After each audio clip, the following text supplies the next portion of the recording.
या नीतीश जी उधर जो चले गए हैं, हमारे मुंह में सीधे 32 दांत है, उनके पेट में नीतीश के दांत है। आपको एक मौका था, आप कांग्रेस की बात करते, सीपीआई सीपीएम की बात करते। जौहर साहब वहां बैठे हैं। सन 77 में छपरा से मैं मेंबर पार्लियामेंट बन के आया था लोकसभा का। हम सब लोग एक साथ थे, सभी लोग आंदोलन में थे। आप लोग भी जेल, हम लोग भी जेल। कांग्रेस के खिलाफ हम लोग लड़े थे। उस समय जसवंत बाबू जेल में नहीं थे, जो फाइनेंस मिनिस्टर हैं। थे क्या आप जेल में? हाँ, कभी जेल नहीं, आंदोलन में जेल। तो आप लोग आप तो बिना हरे फिटकिरी का कोई ना कोई पद ले ही लेते हैं, चाहे इधर हो या उधर हो, दोनों पार्टी।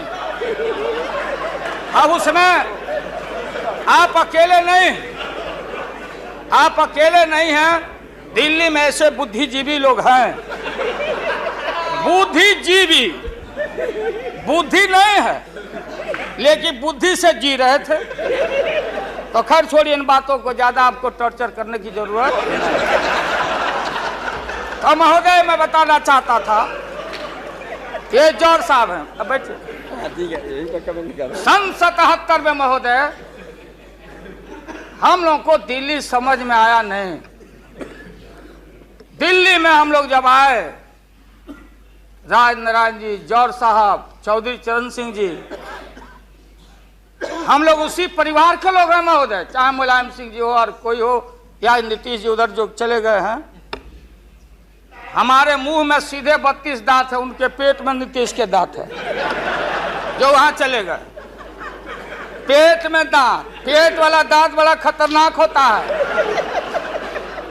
तो महोदय, मैं सन 77 को याद दिलाना चाहता हूं, हम तो आपसे लड़ाई शुरू से लड़ रहे हैं। ये नई बात नहीं, किसी कारण से नहीं। जनता पार्टी का खंड खंड हुआ, कोई यहां गिरा, कोई वहां गिरा, कोई वहां गिरा। बंगलोर में हम लोग जुटे, नाम का सारा झगड़ा, ये सब बात। लेकिन सन 77 के सत्ता को हम लोगों ने लात मारा था। क्यों मारा?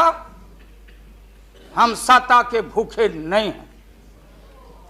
हमने उस सवाल को उठाया था।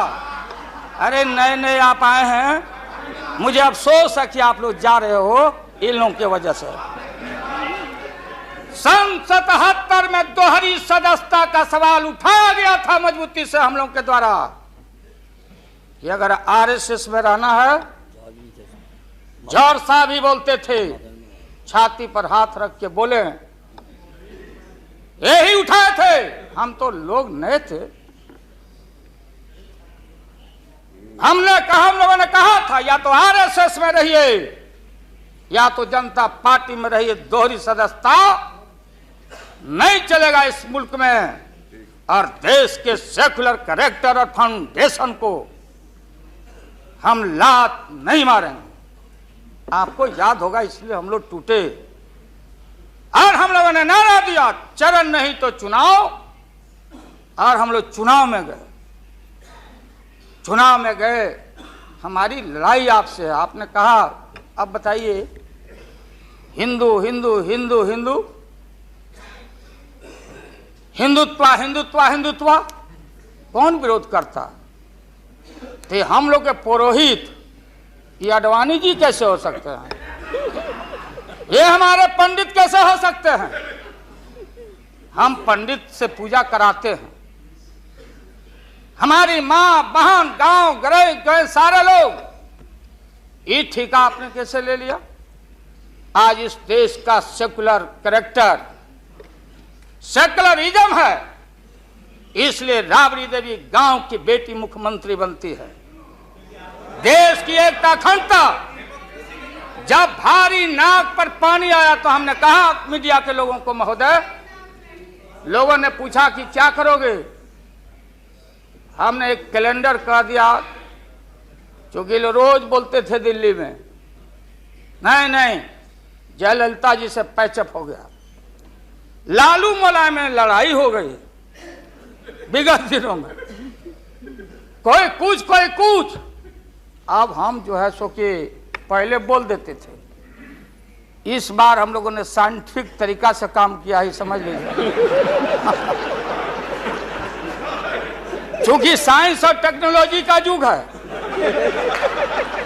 आप डंडा पहना छोड़ के अग्नि में प्रवेश कर गए हैं, अब पोखरन में, तो हम लोग भी अब साइंटिफिक तरीका का इस्तेमाल किया है। आप पूछ रहे हैं क्या रूप होगा, क्या रंग होगा? इसमें रंग अजूबा होगा, इस रंग का कोई जवाब आपके पास नहीं होगा। आप जाइए।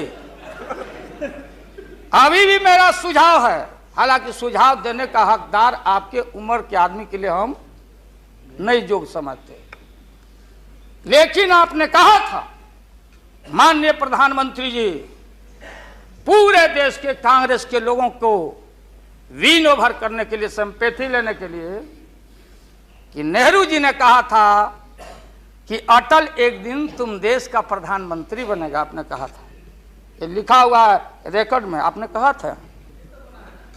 तो आप एक बार नहीं, आप 2 बार हो गए। नेहरू जी तो एक बार बोले, आप हो गए 2 बार। आप तो जान छोड़िए मुल्क का। महोदय, दूसरे का दे दीजिए। महोदय, क्या आपने कहा था?